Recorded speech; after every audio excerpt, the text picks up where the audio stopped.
Aqui eu mostro a você apenas alguns dos milhões de objetos que nós conhecemos em nosso dia a dia.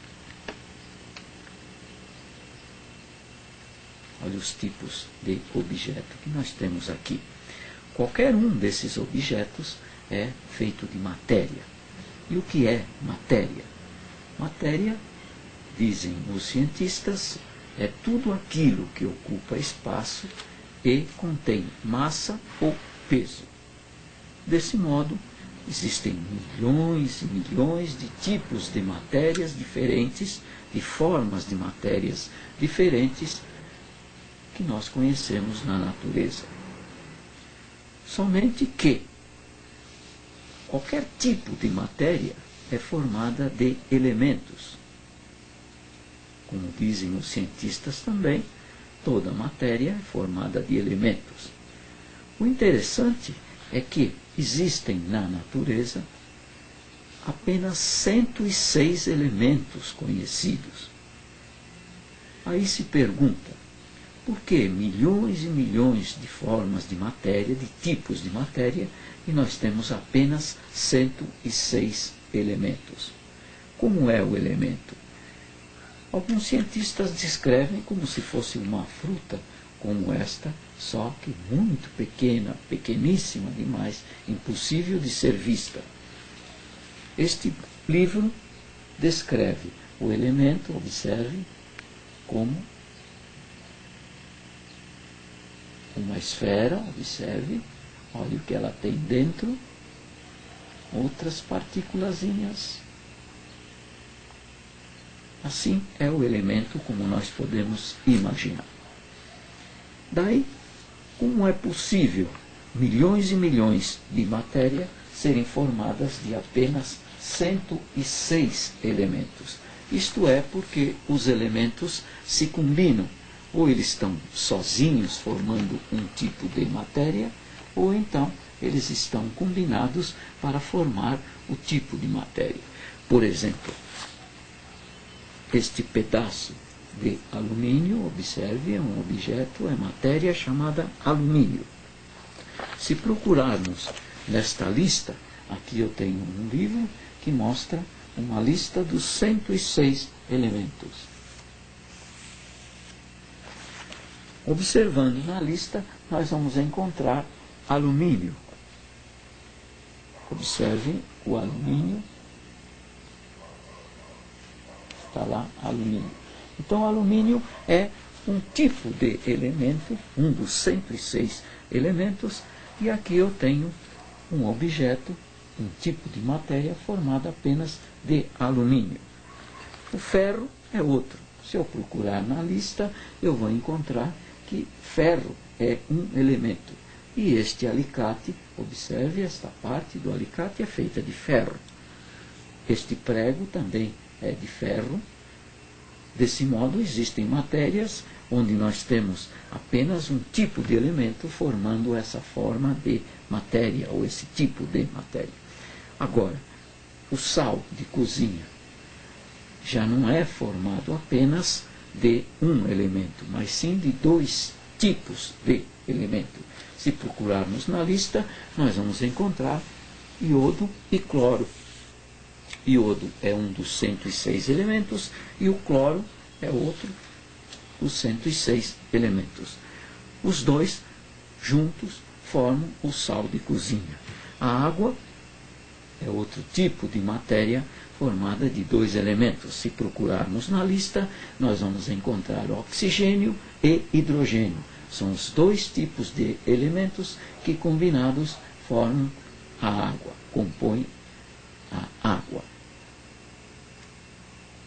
Desse modo, você percebe que qualquer material, qualquer matéria, qualquer tipo de objeto conhecido é formado de elementos.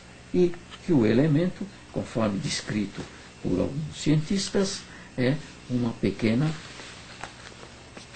esferazinha, muito pequeníssima, é uma partícula que forma, então, a matéria.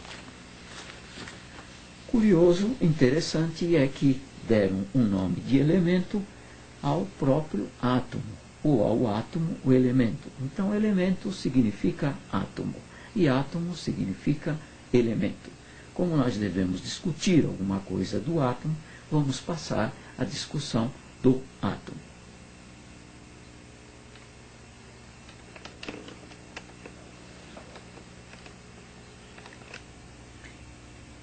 Aqui eu mostro a você alguns livros de química e física que descrevem os átomos, apenas para ilustrar, para que você veja como é a forma de um átomo conforme descrita pelos cientistas.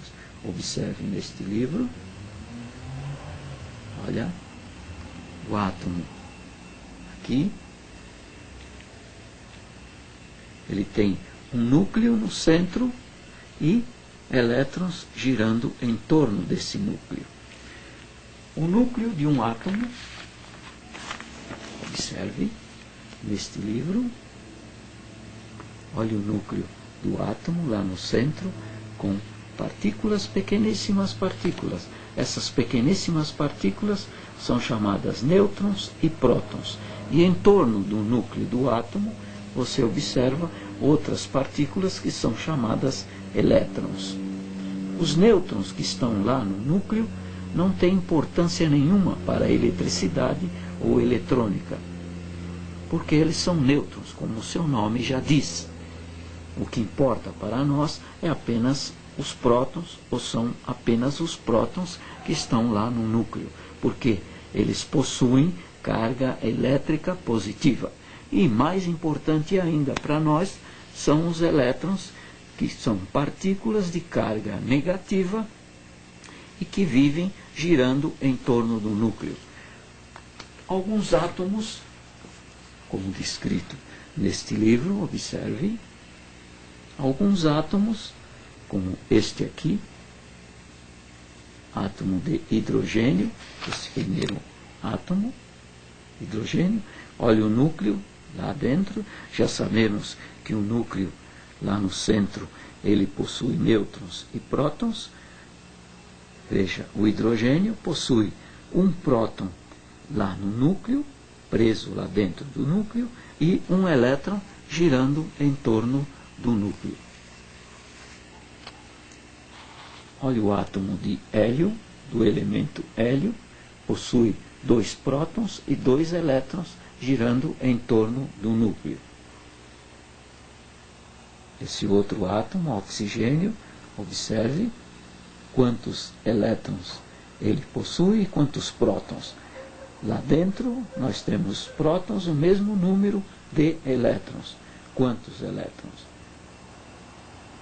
8 elétrons girando em torno do núcleo. Este outro, alumínio, observe, o alumínio também possui muitos elétrons, ele possui 3 esferas, como podemos ver. Essas esferas são aqueles caminhos que o elétron percorre em torno do núcleo, aqueles caminhos que o elétron fica girando.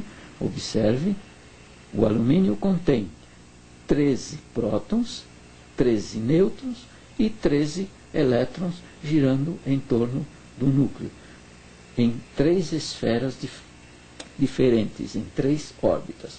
A primeira órbita, 2 elétrons, a segunda, 8, e a terceira, 3 elétrons, girando em torno do núcleo. Todo átomo, naturalmente, ele contém o mesmo número de prótons quanto ele possui de elétrons.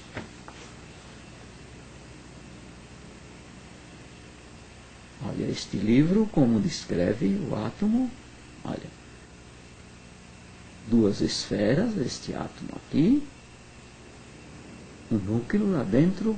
As esferas têm elétrons girando em volta. Já sabemos, portanto, elétron é uma partícula de carga elétrica negativa que gira em torno, vive girando a uma velocidade muito grande, cerca de 184 mil quilômetros por segundo. O elétron gira em torno do núcleo do átomo.